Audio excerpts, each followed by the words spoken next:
There is a particular kind of person who genuinely believes they are the smartest one in the room, smarter than their coworkers, smarter than their boss, and most dangerously, smarter than the investigators whose entire job is to catch people exactly like them.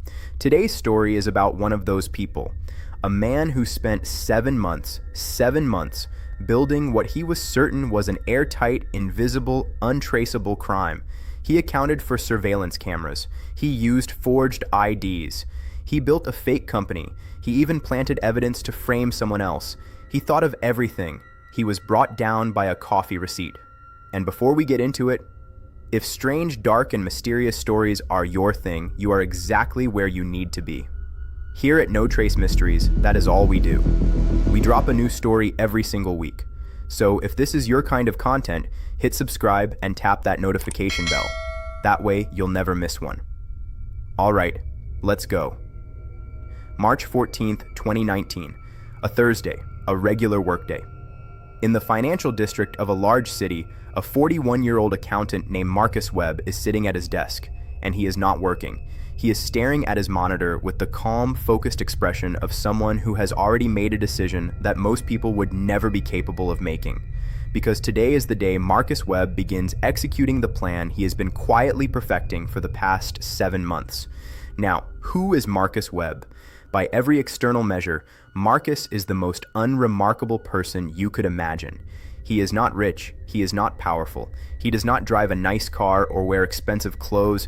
He's been the senior accountant at a mid-sized import company called Pinnacle Trading for 11 years. He brings his lunch to work in a paper bag. He takes the same route home every evening. His co-workers describe him as quiet, dependable, and frankly, kind of boring. But boring people rarely have the kind of inner life Marcus Webb has. Because for the past 4 years, Marcus has been stealing from his employer.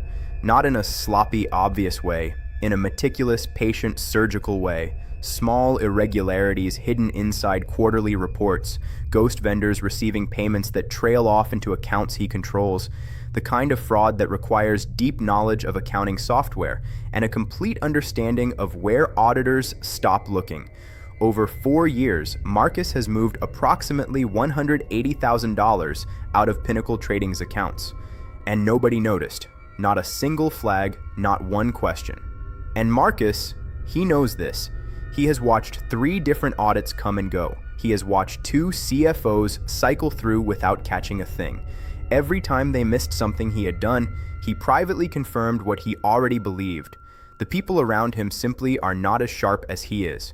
And that belief, that private, unshakable conviction, is the thing that is about to cost him everything. So, what changed in those 7 months leading up to March 2019?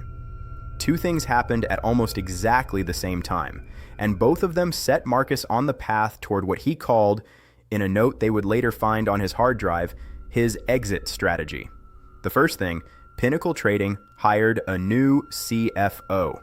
His name was David Harrington. He was 40, had spent 6 years at a forensic accounting firm, and he arrived on a Monday with a reputation for being the kind of person who checks the numbers behind the numbers. Marcus read Harrington's LinkedIn profile the day after his hire was announced, and his first reaction, his very first instinct, was not worry. It was mild curiosity. He had survived 4 audits. He was not worried about one new CFO. The second thing, Marcus decided it was time to stop. Not out of fear, not because he sensed danger, but because, and this is the part that tells you everything you need to know about Marcus Webb, he felt he had reached his number, $180,000. Enough to do what he had planned, enough to walk away clean. He would do one final operation, then he was done forever. Here was the plan.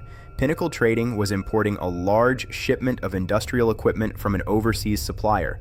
Total invoice value, approximately $62,000. Marcus's plan was to create a ghost company, a fake vendor registered under a name nearly identical to the real supplier, and route the payment to that ghost company instead. The real supplier would eventually raise a flag, yes. But Marcus had calculated that by the time that discrepancy surfaced, traveled through international communication channels, and landed on someone's desk for investigation, he would have dissolved the ghost company, cleaned the transaction trail, and quietly redirected suspicion toward a junior colleague he had been setting up as an unwitting scapegoat for months. 7 months of preparation, a fake company, a fabricated identity, a fall guy, a clean exit. He had thought of everything. He executed the plan on March 14th. The ghost company, registered under Pinnacle General Trading LLC, just different enough from Pinnacle Trading to pass a casual review, received $62,000 on March 22nd. The money moved, the entry logged, and Marcus leaned back in his chair and allowed himself, just for a moment, a feeling of complete and total satisfaction. Done. Clean. Invisible. For the next 3 weeks, he behaved exactly as he always had. Arrived at 8:45, ate his lunch at his desk, left at 5:30, said nothing unusual to anyone. He was so calm it was almost impressive. And then, in the second week of April, CFO David Harrington sent a company-wide email, effective immediately. All vendor payments above $10,000 required secondary verification against the company's original vendor registration database. Marcus read the email, processed it, and concluded, correctly, that this protocol would have flagged the ghost company payment if it had been in place before March 22nd. But it wasn't in place before March 22nd, so it doesn't matter, or so he thought. The call comes on a Tuesday in late April, not to Marcus, to Pinnacle Trading's CEO, Richard Cho. The overseas supplier is on the line. The equipment shipment is ready. The goods are cleared, but the $62,000 payment never arrived. Cho is confused. His accounts team confirms the payment went out on March 22nd. He contacts the bank. The bank confirms the money left Pinnacle's account. He contacts the supplier again. The supplier has received nothing. The money is gone, but not to the supplier. Cho brings this to Harrington, and this is where things start to move fast, because Harrington is exactly the kind of person Pinnacle Trading hired him to be. He does not panic. He sits down, pulls up the payment record, and starts reading. Within 4 hours, he has found the ghost company, Pinnacle General Trading LLC, registered 3 months earlier, one director, a registered address that, when Harrington pulls it up on Google Maps, is a UPS store in a strip mall, a bank account opened at a branch 2 states away. He presents all of this to Richard Cho that same evening. Cho stares at it for a long time. Then he picks up the phone and calls the FBI's Financial Crimes Division. The FBI's field office assigns the case to Special Agent Karen Novak. She has worked financial fraud cases for 8 years. She is methodical, precise, and not easily impressed, either by clever fraudsters or by sloppy ones. She will figure out which one this is. Agent Novak starts where Harrington left off. The ghost company, the bank account, the registered agent office that processed the LLC formation. She gets a warrant for the ghost company's bank records. The $62,000 entered on March 23rd and was moved out in 3 transfers over the following 5 days, routed through a sequence of accounts that dead ends deliberately. Whoever did this knew exactly how to move money. But Novak is not focused on the money trail yet. She is focused on something simpler. She goes to the registered agent office that processed the LLC formation. It's a small business services company in the financial district, the kind of place that files paperwork for new businesses, handles registered agent services, that sort of thing. She shows her badge, asks to see the file for Pinnacle General Trading LLC. The file contains a copy of the driver's license presented when the company was formed in person. The license is fake, a clean forgery with a name that doesn't exist in any state database. Marcus had this made 4 months earlier. It cost him $400 and a contact he had cultivated specifically for this purpose. Novak photographs the fake license. Then she asks one more question, entirely routine. She asks if the office has security cameras. The receptionist points to a camera above the front desk. They keep footage for 60 days on a cloud server.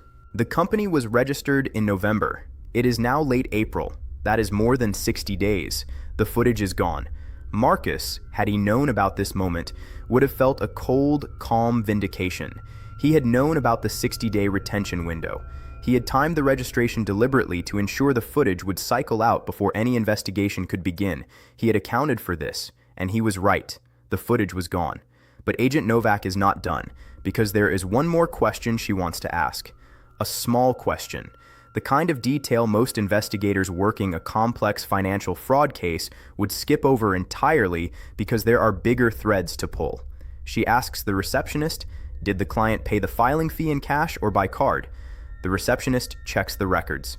Cash, she says.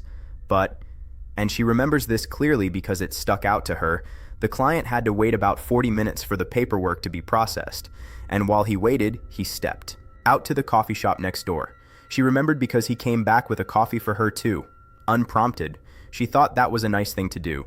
Agent Novak thanks her, then she walks out the front door, turns left, and walks into the coffee shop next door. The coffee shop is a small independent place, the kind you see all over the financial district. Half a dozen tables, an espresso machine, and a point-of-sale tablet on the counter. Agent Novak introduces herself to the barista and asks if they keep transaction records. The barista pulls up the Square POS system on the tablet. It stores 365 days of transaction history, both cash and card payments. Novak scrolls back to November, to the week the ghost company was registered, and she starts going through the card transactions one by one, cross-referencing them against the timestamps from the registered agent office. There are not many card payments. Most people pay cash for coffee. But on the morning of November 18th, the exact date the Pinnacle General Trading LLC paperwork was signed, there is one card transaction, 11:34 a.m., 2 coffees, $9.80.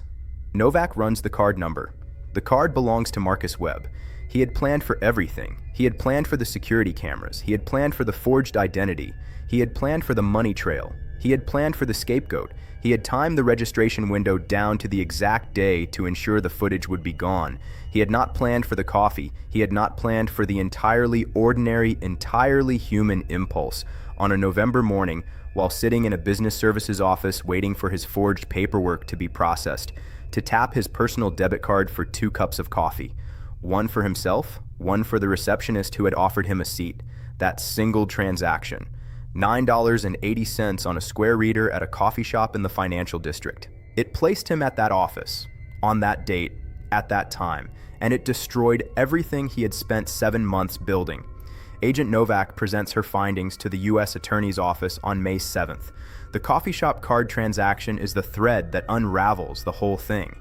Because once investigators know who they are looking for, Marcus Webb's 4-year fraud pattern, the ghost invoices, the duplicate vendor accounts, the redirected payments, comes apart with remarkable speed. The precision that made it invisible for so long turns out to be its signature. Every entry has the same style, the same logic, the same fingerprint, and it all leads back to Marcus. Marcus Webb is arrested on the morning of May 21st, 2019, as he is walking from the parking garage to his office building. He is carrying his lunch in a paper bag. He does not run. He does not argue. He just stops walking and stands very still while the agents approach him. And according to the agent who made the arrest, his primary reaction after the handcuffs go on is a long, complete silence, as if he is running calculations in his head and finding for the very first time that the numbers don't add up. At the field office, he is shown the coffee shop receipt. He stares at it for a moment. Then he says, very quietly, "I paid by card." Not a question, just a statement. The sound of someone who built a fortress and left the front door unlocked. For several weeks after his arrest, Marcus maintained that the transaction was a coincidence, that someone else must have used his card, that the timing was unfortunate but explainable. He was even then convinced he could think his way out. He could not. The case against him included the card transaction, the forensic reconstruction of the ghost company formation, digital evidence linking his personal devices to the ghost company's email account, and the 4-year pattern of fraudulent entries that investigators had now fully mapped. His junior colleague, the scapegoat he had spent months preparing, was cleared entirely. Marcus Webb was charged with wire fraud, money laundering, and bank fraud. He pled guilty to all counts in exchange for a reduced sentence. In June of 2021, he was sentenced to 6 years in federal prison and ordered to pay full restitution, $247,000, the total amount investigators were able to reconstruct from 4 years of fraud. The land he had bought, the accounts he had built up, the quiet, comfortable future he had planned so carefully, all of it gone, because of a cup of coffee. There's something almost poetic about the way Marcus Webb was caught. He had constructed a fraud so sophisticated that it took a forensic accountant, an FBI field office, and a full financial reconstruction to properly understand it. In an earlier era before, digital point-of-sale systems stored a year of transaction history. He might never have been found at all. But here is the thing about people who are absolutely certain they are the smartest person in the room. They plan for every threat they can imagine. They cannot plan for the things they don't think to imagine, the small things, the reflexive things, the $9.80 cup of coffee bought on a Thursday morning as a simple act of courtesy to a stranger. Marcus Webb had spent 7 months accounting for every variable, except his own habit. That is the story of Marcus Webb, a man who built what he believed was the perfect crime and handed investigators the key to it over a cup of coffee. If you made it this far, you are exactly the kind of person this channel is for. Drop a comment below. At what point in the story did you start to feel the plan starting to crack? I want to know what you were thinking. Subscribe if you haven't already, and I'll see you in the next one.